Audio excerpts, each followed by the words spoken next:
নমঃ শিবায়। হর হর মহাদেব। বন্ধুরা, আজ শ্রাবণ মাসের চতুর্থ তথা শেষ সোমবার।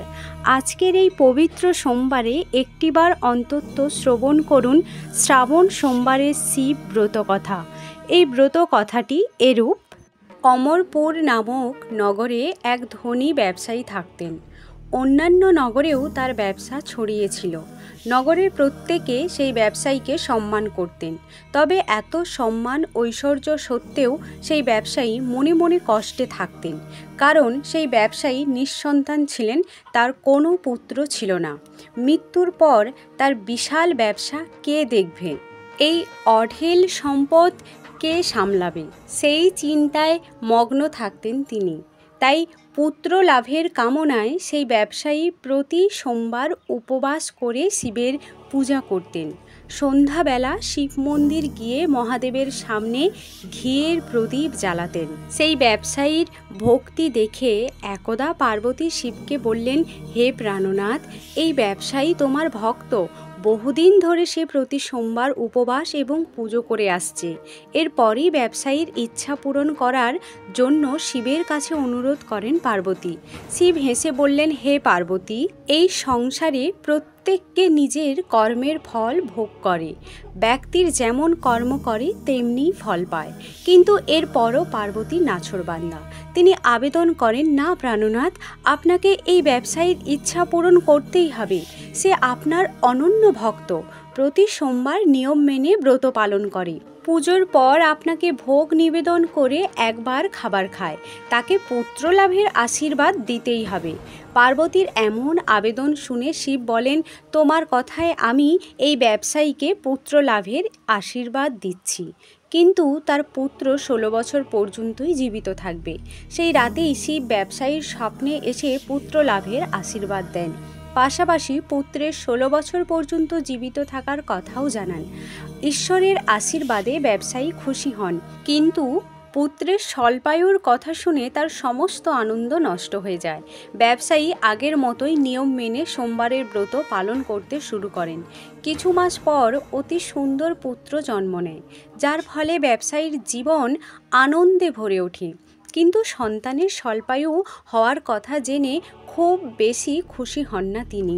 এদিকে বাড়ির কোনো সদস্য এই রহস্য সম্পর্কে জানত না। বিদ্বান ব্রাহ্মণেরা সেই পুত্রের নাম অমর রাখেন। অমর 12 বছরের হলে তাকে শিক্ষা গ্রহণের জন্য বারাণসী পাঠানোর সিদ্ধান্ত গ্রহণ করা হয়। ব্যবসায়ী অমরের মামা দীপচাঁদকে ডাকেন। অমরের পড়াশোনার জন্য তারে বারাণসী ছেড়ে আসতে বলেন তিনি। অমর নিজের মামার সঙ্গে শিক্ষালাভের জন্য বেরিয়ে পড়ে।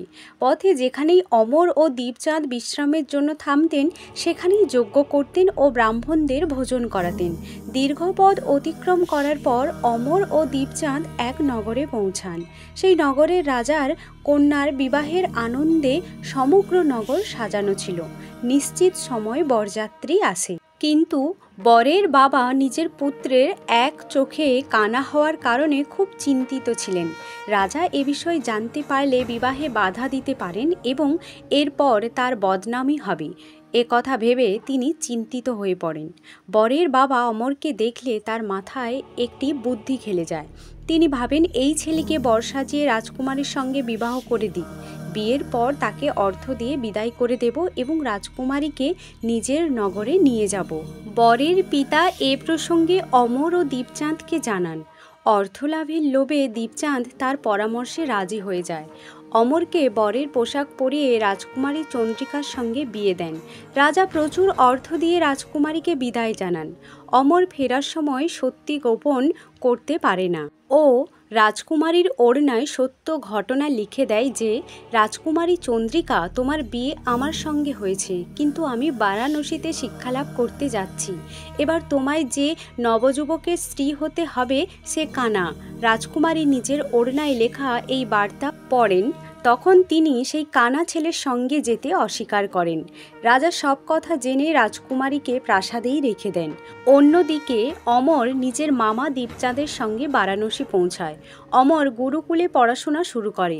অমরের বয়স 16 হলে সে এক যজ্ঞ করায়। যজ্ঞ শেষে সে ব্রাহ্মণদের ভোজন করায় ও প্রচুর অন্ন বস্ত্র দান করে। রাতের বেলা অমর নিজের শয়নকক্ষে ঘুমাচ্ছিল। শিবের আশীর্বাদ অনুযায়ী নিদ্রাতেই অমর প্রাণত্যাগ করে। সূর্যোদয়ের পর দীপচাঁদ অমরকে মৃত দেখে কাঁদতে শুরু করেন। আশেপাশের লোকেরাও একত্রিত হয়ে দুঃখ প্রকট করেন। সেখান থেকেই শিব পার্বতী অতিক্রম করছিলেন। তিনি দীপচাঁদের কান্নার স্বর শুনতে পান।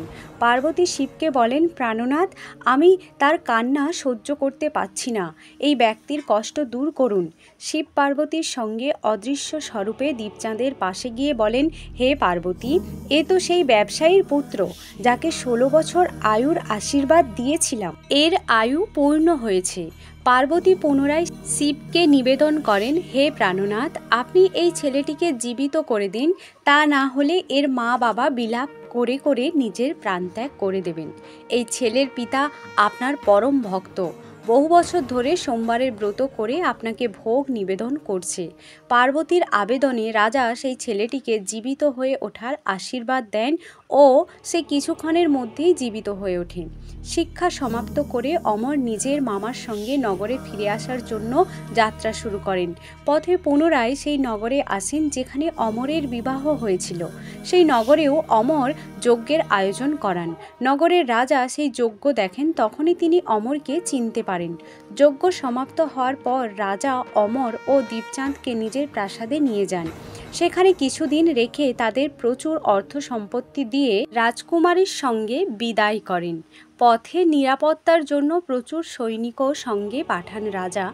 নগর পৌঁছানোর সঙ্গে সঙ্গে দীপচাঁদ এক দূতকে ব্যবসায়ীর কাছে পাঠায়। সন্তানের জীবিত ফেরার কথা শুনে ব্যবসায়ী অত্যন্ত খুশি হয়। এর আগে ব্যবসায়ী নিজেকে স্ত্রীর সঙ্গে একটি কামরায় বন্ধ করে রেখেছিলেন। তৃষ্ণার্ত ক্ষুধার্ত অবস্থায় ব্যবসায়ী নিজের ছেলের অপেক্ষা করতে থাকেন। তারা প্রতিজ্ঞা করেছিলেন যে পুত্রের মৃত্যু সংবাদ পেলে তারা প্রাণত্যাগ করে দেবেন। কিন্তু পুত্রের আগমনের সংবাদ পেয়ে তিনি স্ত্রী ও বন্ধুবান্ধবদের সঙ্গে নগর দ্বারে এসে উপস্থিত হন। নিজের সন্তানের বিবাহ ও পুত্রবধূ চন্দ্রিকাকে দেখে তাদের আনন্দের শেষ থাকে না। সেই রাতেই শিব ব্যবসায়ীকে স্বপ্নে দর্শন দেন যে, হে শ্রেষ্ঠী, আমি তোর সোমবারের ব্রত ও ব্রতকথার প্রভাবে খুশি হয়ে তোর সন্তানকে দীর্ঘায়ু প্রদান করেছি। এ কথা শুনে ব্যবসায়ী অত্যন্ত প্রসন্ন হন। সোমবারের ব্রতর প্রভাবে ব্যবসায়ীর বাড়িতে আনন্দের আগমন ঘটে। শাস্ত্রে উল্লিখিত রয়েছে যে স্ত্রী পুরুষ সোমবার নিয়ম মেনে ব্রত পালন ও ব্রতকথা পাঠ করলে তাদের সমস্ত ইচ্ছা পূরণ হবে।